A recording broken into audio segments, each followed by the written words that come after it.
Regard, œil avisé, prunelles aiguisées, la midinale est aux aguets, par Pablo Pilovivien, tous les jours à 12h30.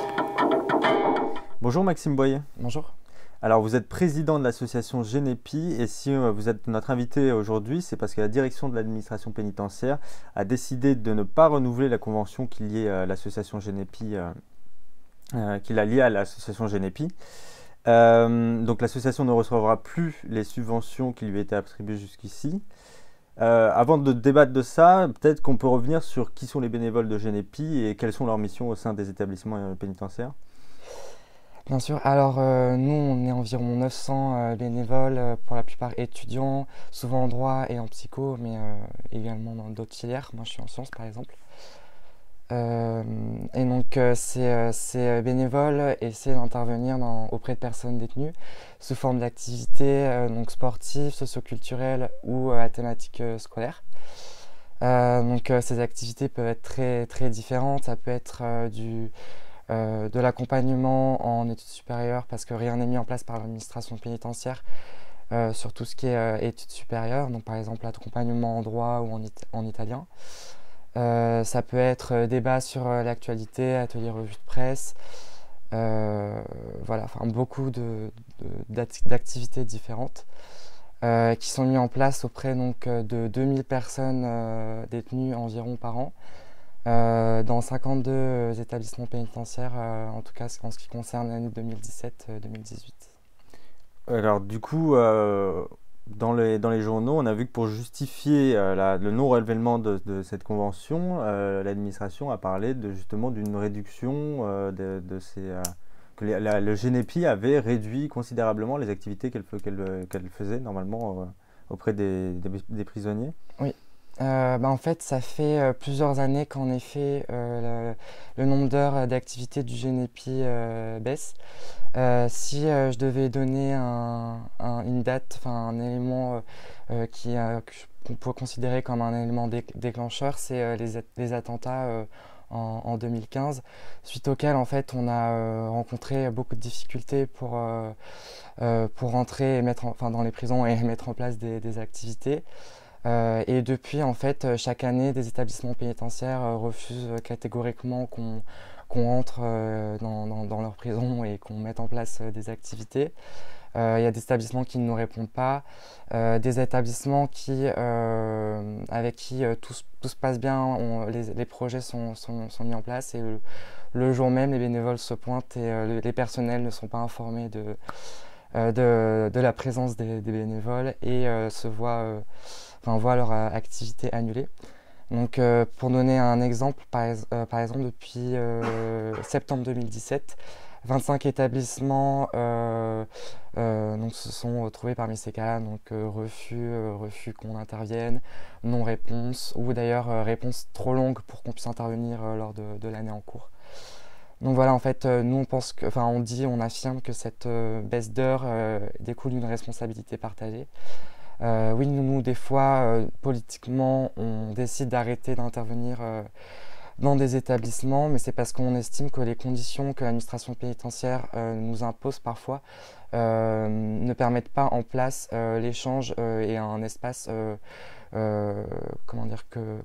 l'espace que nous, on souhaite offrir aux personnes détenues, un espace où on peut échanger, qui s'inscrit hors de la privation de liberté. Sans surveillance Voilà, en fait, typiquement, du coup, depuis, donc on assiste à une réelle surenchère sécuritaire avec la mise en place de dispositifs d'écoute et de caméras de surveillance. Donc ça, par exemple, ça représente quelque chose des conditions que nous, on n'accepte pas. Et donc si on apprend qu'il y a la présence de caméras ou de dispositifs d'écoute, on essaie de négocier avec l'administration pénitentiaire en expliquant notre point de vue, pourquoi est-ce qu'on pense que ces caméras ne sont pas adaptées à nos activités et malheureusement, des fois, l'administration pénitentiaire refuse la négociation. Donc on se retrouve à arrêter pour des raisons politiques notre action en détention. Un autre cas de figure aussi qui a pu se présenter, par exemple à Grenoble l'année dernière, l'administration pénitentiaire imposait aux bénévoles des enquêtes de moralité, en sachant que nous déjà pour obtenir un laissez-passer pour intervenir auprès de personnes détenues, On vérifie notre casier judiciaire, donc ce qui est largement suffisant pour s'assurer que on n'est pas des personnes dangereuses et qu'on présente pas un risque si on rencontre des personnes détenues. Et malgré ça, l'administration pénitentiaire à Grenoble a imposé des enquêtes de moralité, donc que les bénévoles ont refusé, et raison pour laquelle du coup il n'y a plus d'intervention à Grenoble. Et puis il faut savoir aussi que vous n'avez pas d'objectif qui est donné par l'administration quant à ces activités. Vous faites ce que vous pouvez finalement. Il n'y a pas de quota à remplir, vous n'êtes pas un prestataire de l'administration. Alors oui, on n'a pas en nombre d'heures, on n'a pas un nombre précis d'heures qui nous a imposé. Enfin, de toute manière, il est évident qu'en théorie, en tout cas, plus on propose d'heures, mieux c'est pour eux. Donc oui, il n'est pas question dans la convention en tout cas qui régissait notre partenariat qu'à partir d'en deçà d'un certain nombre d'heures, le partenariat devait se terminer. En plus, nous, on n'a jamais eu l'occasion de discuter avec la direction de l'administration pénitentiaire de ces chiffres, de l'avenir du partenariat et éventuellement d'une baisse de subventions. On nous a juste appris, donc le 20 septembre, lors du rendez-vous avec la direction de l'administration pénitentiaire, après 8 mois d'absence de dialogue pendant lesquels nous, on demandait un rendez-vous parce qu'on savait que la convention se terminait en avril et qu'il fallait mettre en place un rendez-vous pour en renégocier une nouvelle. Est-ce qu'un renouvellement est finalement possible, même s'il a été refusé là En fait, la décision dernière revient à Madame Belloubet, la garde des Sceaux, à qui on a adressé un courrier début octobre. Donc les conseillers, eux, nous ont laissé sous-entendre qu'en tout cas le gouvernement suivrait la décision de la direction de l'administration pénitentiaire. Mais nous, on attend une réponse écrite de Madame Belloubet et en attendant, on met tout en place pour la convaincre de l'importance de que notre asso soit toujours présente dans les établissements pénitentiaires français. Mais même avec les conventions, vous pourrez quand même faire face aux mêmes problèmes sécuritaires, de surveillance qu'auparavant, quoi. Les conditions de travail ne vont pas évoluer pour autant. Oui, c'est sûr. C'est sûr, mais du coup, en fait, nous, quand même, il y a quand même beaucoup d'établissements encore dans lesquels on arrive à intervenir, des établissements avec lesquels ça se passe bien, avec lesquels on entretient de bonnes relations. Et nous, notre objectif, en fait, il n'est pas du tout d'arrêter d'intervenir sur le long terme. Là, il s'avère que nous, on n'arrive pas à faire comprendre à l'administration pénitentiaire l'importance de nous, de nos valeurs et des conditions qu'on essaie d'avoir lorsqu'on intervient auprès de personnes détenues.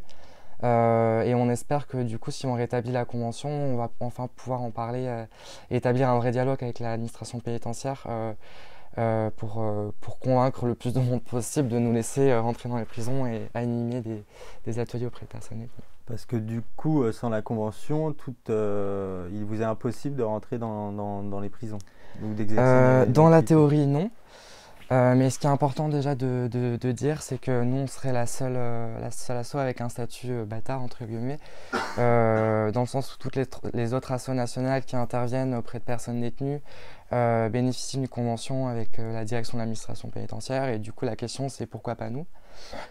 Mais le fait est que depuis la décision de la DAP, donc la direction de l'administration pénitentiaire, de ne pas renouveler la convention, il y a des établissements qui ont déjà arrêté les activités qui étaient toujours en cours. Et le fait est également que pour nous, cette convention elle représente un argument de poids lorsqu'on contacte des établissements pour leur montrer que on est partenaire avec l'administration pénitentiaire, on est légitime à mettre en place des activités d'ailleurs dont la qualité n'a jamais été remise en question par qui que ce soit. Et du coup, comment vous réagissez à cette décision de ne pas renouveler cette convention ? Nous, l'impression qu'on a, c'est clairement qu'on prend cette décision comme une sanction politique, au vu de nos différentes positions politiques que nous n'hésiterons pas à prendre, puisque et le fait est que de par nos interventions en détention, de par notre vision sur la réalité de la prison, le fait qu'on soit présent sur le terrain légitime notre discours et nous permet d'entamer une réflexion sur le système carcéral et d'avancer des positions donc, politiques qui visiblement ne plaisent pas à l'administration pénitentiaire. Donc voilà, nous, ce qu'on demande, c'est pas que ces positions soient comment dire, validées et acquiescées par l'administration pénitentiaire.